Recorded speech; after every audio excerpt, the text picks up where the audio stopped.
This is the story of Star Trek, the motion picture. You can read along with me in your book.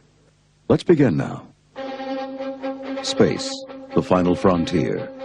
These are the continuing voyages of the Starship Enterprise. Far out in space, a mysterious giant cloud traveled silently toward a distant planet Earth. On its journey, it passed 3 Klingon warships on patrol. The Klingon captain hailed the cloud. You are violating Klingon territory. Respond or be destroyed. Receiving no reply, the ships fired. But the cloud easily deflected the bolts. In return, it fired a tremendous flash of energy at the ships, instantly disintegrating them. Admiral James T. Kirk, captain of the Starship Enterprise, was hurrying through Starfleet headquarters when he saw Sonak, a Vulcan member of his crew. Commander Sonak, why aren't you aboard? I am completing final briefing before the Enterprise launches. Belay that. Our launch time has been moved up. There's something deadly out there, headed for Earth. We have to stop it. Within hours, Admiral Kirk transported up to the Starship Enterprise. There was confusion everywhere. New weapons and engines were being installed, and the workers rushed to finish in time. Chief Engineer Scott gave Kirk a worried greeting. Admiral, these departure orders. We can't be ready to leave dry dock in only 12 hours. Mr. Scott, ready or not, we're going. We've got to. Scotty's men doubled their efforts. A few last crew members beamed up, including the ship's new navigator, Ilia, a Deltan. Kirk greeted the unusual-looking woman. Welcome aboard, Lieutenant Ilia. I believe you've met our executive officer, Commander Decker. She smiled. Oh yes, Decker and I are old friends. Kirk called together his crew. An alien cloud is moving toward Earth at warp speed. It is destroying everything in its path. He was interrupted by an urgent transmission.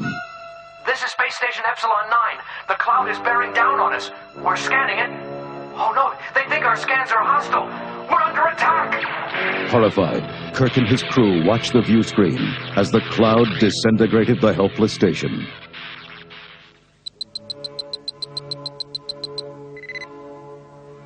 Meanwhile, on the planet Vulcan, Spock was undergoing the ritual of Kolinar, a harsh discipline which would give him total logic.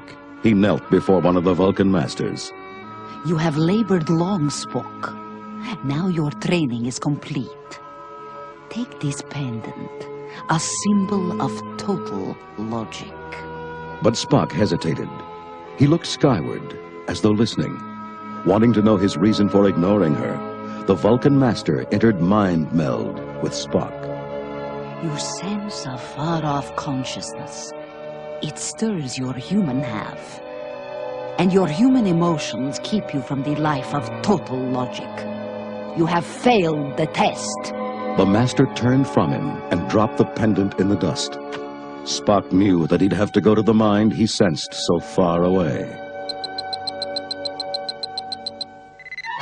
Kirk ordered the Enterprise to set out for the cloud. Decker protested. Captain, the engines haven't even been tested yet. Mr. Decker, every minute brings that thing closer to Earth.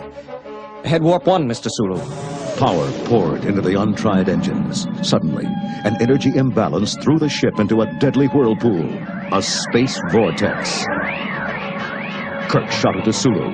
Get us out of here! Full reverse! Kirk glanced at the bridge view screen. There's an asteroid caught in the vortex. Dead ahead. Arm phasers, Mr. Chekhov. Decker leaped up. No! If the engines are out, so are the phasers. The new design links them. Use photon torpedoes. The torpedo shot away and shattered the asteroid. The vortex disappeared. Thank you, Decker. You saved the ship. As Mr. Scott worked frantically to repair the engines, a shuttlecraft delivered a passenger to the Enterprise. To Kirk's surprise, it was Mr. Spock. I've been seeking a path to perfect logic, Captain. I sense that I'll find my answer in the cloud. I'm here to rejoin your crew. With the help of Spock's superior intellect, the engines were soon fixed, and the Enterprise sped to confront the alien cloud. The ship approached cautiously, but without warning, The cloud sent a deadly energy bolt smashing into their shields. They're holding, Captain, but they're badly damaged. Kirk spun to Lieutenant Uhura. We can't survive another hit. Send friendship messages on all channels. Uhura began transmitting. A second energy bolt flew at them and suddenly disappeared. Their message was understood. The Enterprise entered the cloud slowly. Once through the mist, the crew was stunned at what they saw. An enormous ship, almost 50 miles long, at the center of the cloud. Spock. Who could build such a ship? I don't know, Captain. All I sense is a mind with a pattern of perfect logic and tremendous knowledge. In a flash of blinding light, a pillar of pure energy invaded the bridge.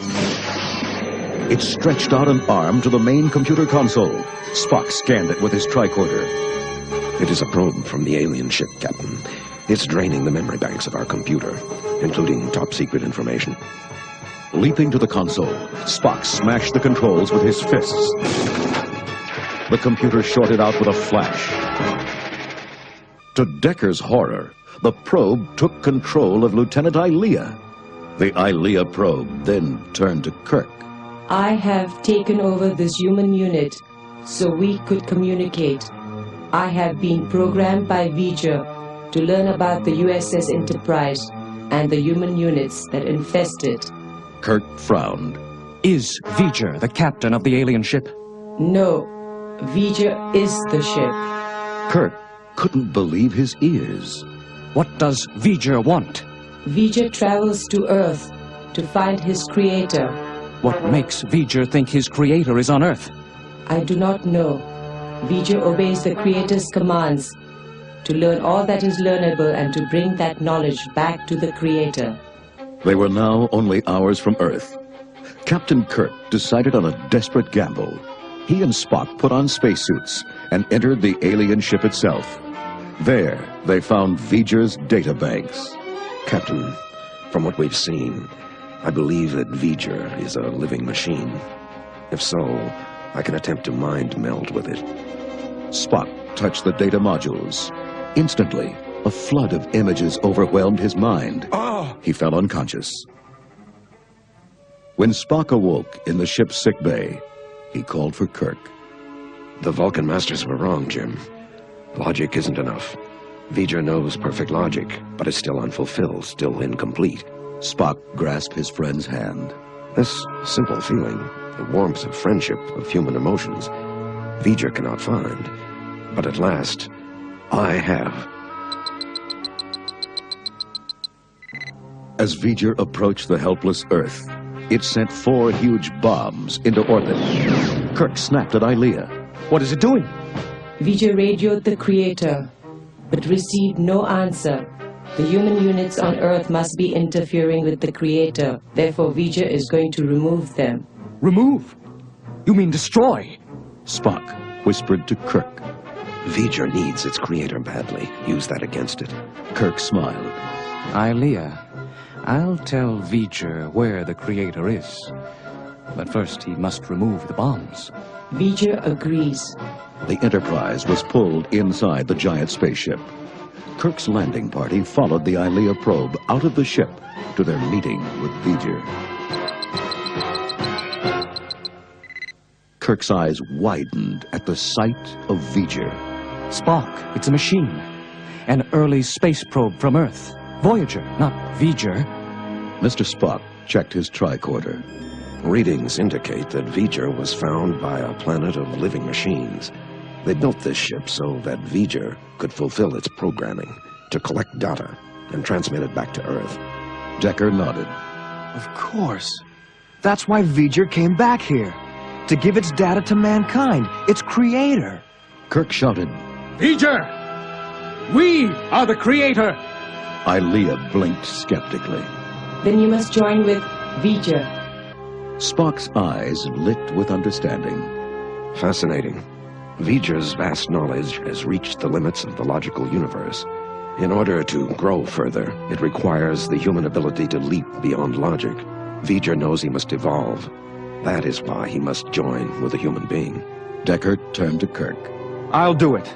I love Ilia, and this is the only way I can be reunited with her. And it will be an incredible adventure. Jim, I want this as much as you want the Enterprise. Decker ran to Ilia. A powerful energy beam engulfed them as Decker slowly became part of V'ger. Blinded by the brilliant transformation, the landing party raced back to the Enterprise. On the bridge, Kirk watched in awe as V'ger changed itself into pure energy and vanished into another dimension. Gentlemen, I believe we've just seen the birth of a new life form. Bones nodded. Complete with a lot of foolish human emotions. Right, Mr. Spock? True, Doctor. But without them, we are not complete. Amen, Spock. Mr. Sulu, ahead warp 1.